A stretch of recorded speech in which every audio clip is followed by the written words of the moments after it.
If she hadn't made me say all 100 words that day, I'd probably still be a tongue-tied fool in a ridiculous shirt with mustard down my front. The first time I met Eleanor Bartlett, I thought I was having a heart attack. Not because of love at first sight, though that came later, but because I had just inhaled half a hot dog trying to work up the courage to speak to her. It was July of 1971, and the entire town of Crozet, Virginia, had turned out for the annual church picnic. Families sprawled on checkered blankets, kids ran barefoot through the grass, and someone's aunt kept passing out deviled eggs with the persistence of a door-to-door evangelist.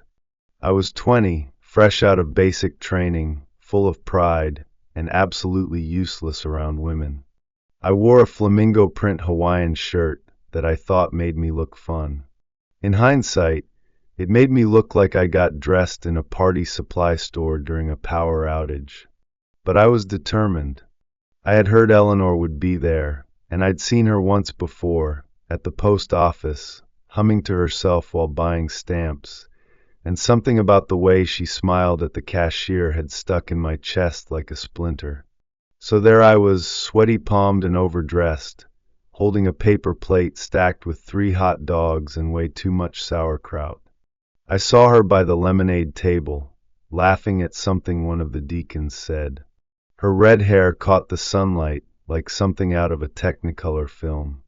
And I choked, literally. I tried to speak and swallowed wrong, sending a chunk of hot dog straight down the wrong pipe. I doubled over, coughing like a lunatic, until she calmly walked over, thumped me once between the shoulders, and handed me a napkin. "You okay there, soldier?" she asked, half smirking. "Why, yeah," I gasped. I just wanted to say something charming, and nearly died instead. She laughed, the kind of laugh that made other people turn their heads. It wasn't polite.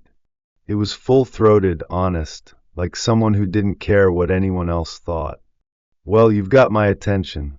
That's half the battle," she said. Now, I was raised to believe that when a door opens, you walk through it. So I looked her in the eye and blurted, "You are the most beautiful woman I've ever seen, and I've eaten 3 hot dogs today, which is a lot of time to think about beautiful women." She tilted her head, considering me like I was a crossword puzzle she wasn't sure was worth solving. Then she said, "All right, Romeo, I'll make you a deal." Here it came, the rejection, the polite escape, the "I have a boyfriend" line. But instead, she smiled. "If you can say 100 words to me in one go, no stuttering, no choking, no apologizing, I'll give you a kiss." My mouth fell open. 100 real words? "They have to mean something," she said. "No rambling nonsense. And contractions count." I cleared my throat. "Does hot dog count as 1 word or 2? She grinned. "You're adorable. Go." I panicked. 100 words? That was a speech. That was a eulogy.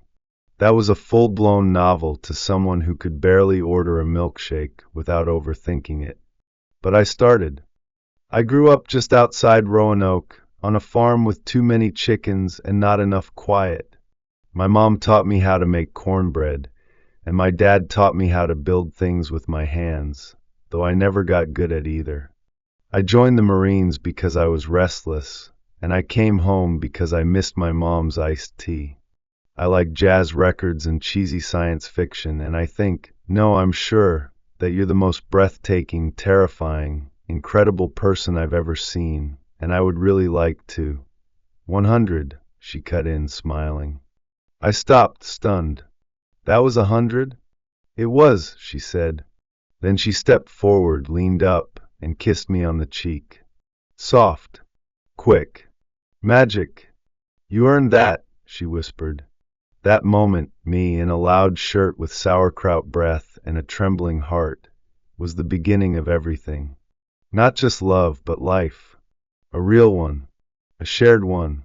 I didn't know it then, but that ridiculous challenge would become the backbone of our marriage. 100 words. 1 kiss. One promised to always keep talking, even when it was hard. And I would spend the next 5 decades trying to find the right words to deserve that first one again. The funny thing about love is that it ages with you. Not like wine, graceful and refined, but more like your favorite pair of jeans. A little frayed at the edges, stretched in strange places, but impossibly comfortable.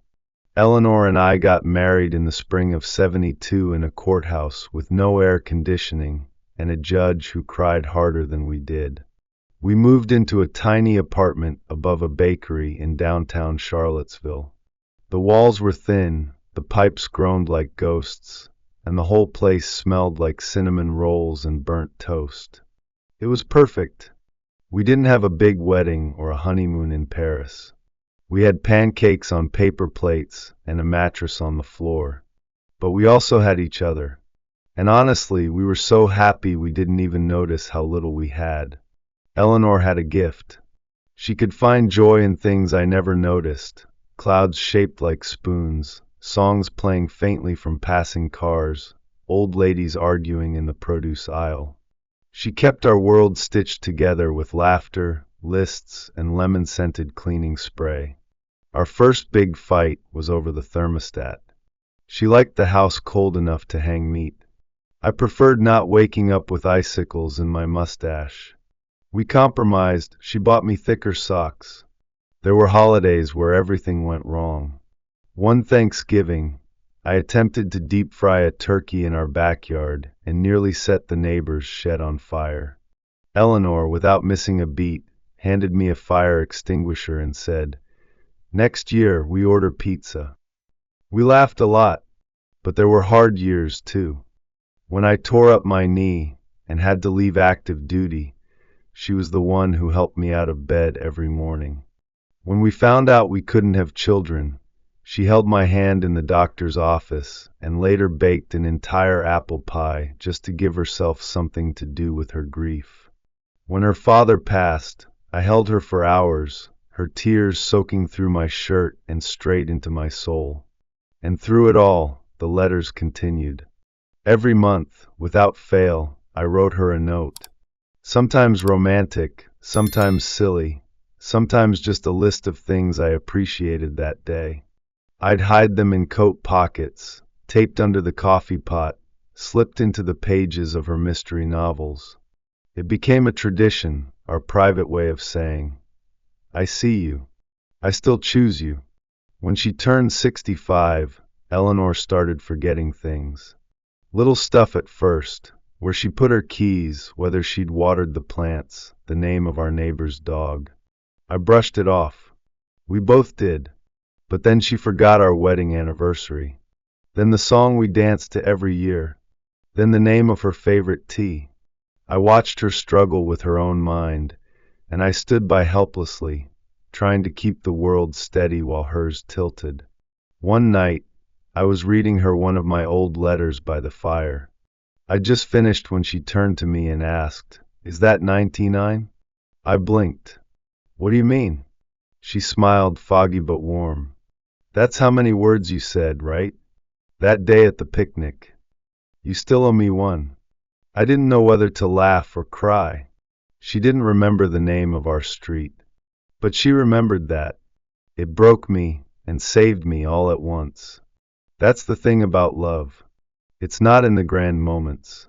It's in the words we say, the ones we write, and the ones we remember long after everything else fades.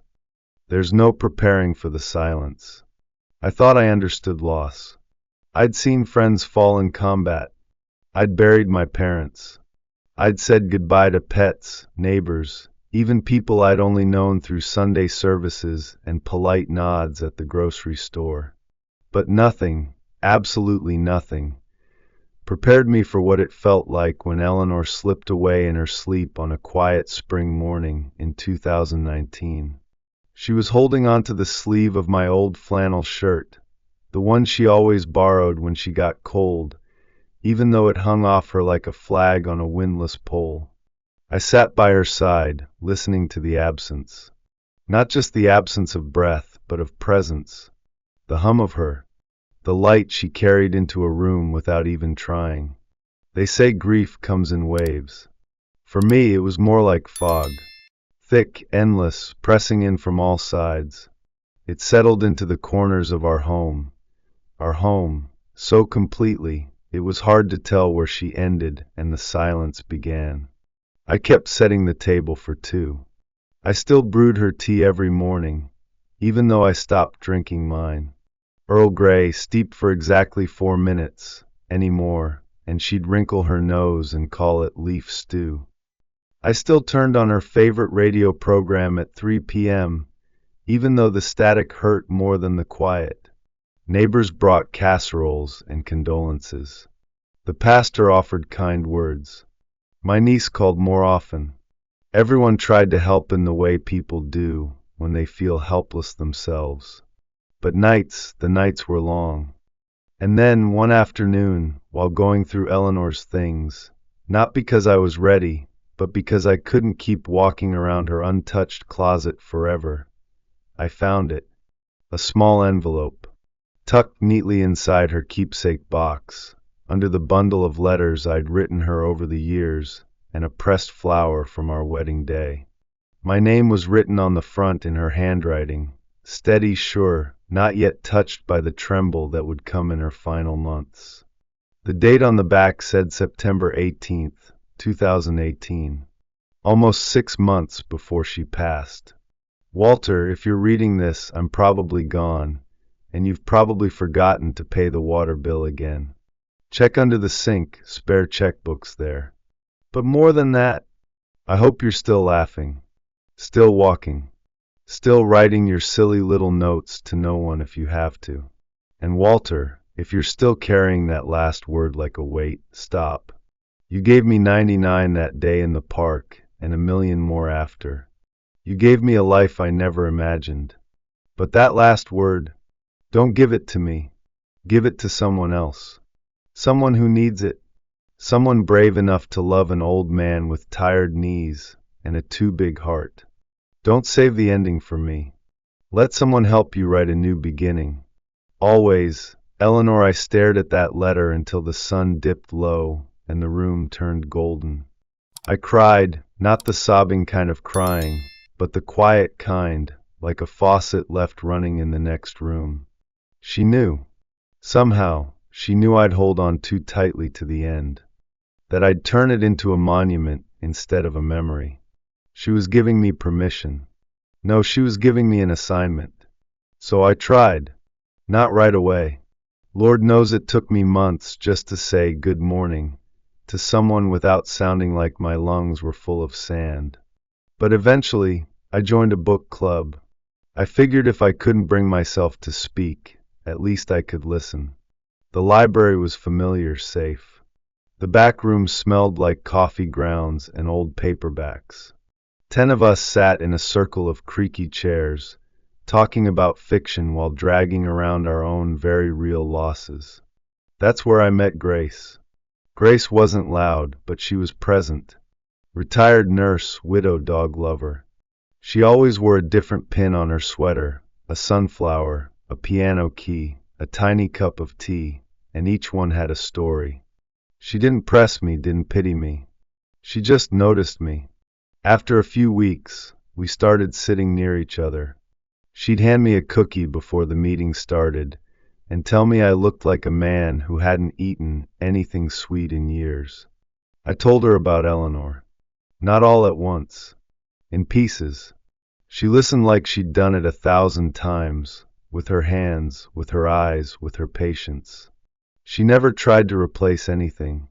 She just sat in the empty space with me until it didn't feel so empty anymore. One Thursday, we were the last two to leave. We walked out together, and as we reached the parking lot, she turned to me and said, "You know, Walter, I think your Eleanor would be proud." I couldn't speak for a moment. My voice cracked when I finally managed. She told me to give the last word to someone else. Grace smiled softly. "And have you?" I didn't answer. Not yet. Fall came late that year. The trees held onto their leaves like they were trying to delay the inevitable. It was the kind of autumn Eleanor would have loved, windy but warm, full of color and change. Grace and I had developed a rhythm. Not a romance, not quite. Just something steady and soft. Thursday walks. Sunday crossword puzzles. Visits to the farmer's market, where she haggled with vendors like it was an Olympic sport. It felt good to laugh again. Not the nervous, empty kind I used to do to fill space, but real, belly-deep laughter. The kind that felt like sunlight breaking through fog. One Saturday afternoon, we were walking around the lake near the botanical gardens. The geese were honking like they had opinions about politics. The wind carried that crisp smell of maple and pine. We walked in silence for a while, comfortable silence, the kind you earn with time. Then Grace said, without looking at me, "Do you ever think about saying it?" "Saying what?" I asked. "The last word," she said, glancing sideways with a smile. "The one Eleanor left you holding." I stopped walking. Grace turned to face me fully. There was no pressure in her eyes. Just openness. A door, not a demand. I took a long breath. I thought of that day in the park, the hot dogs, the ridiculous shirt. I thought of Eleanor's laugh, her memory, her note.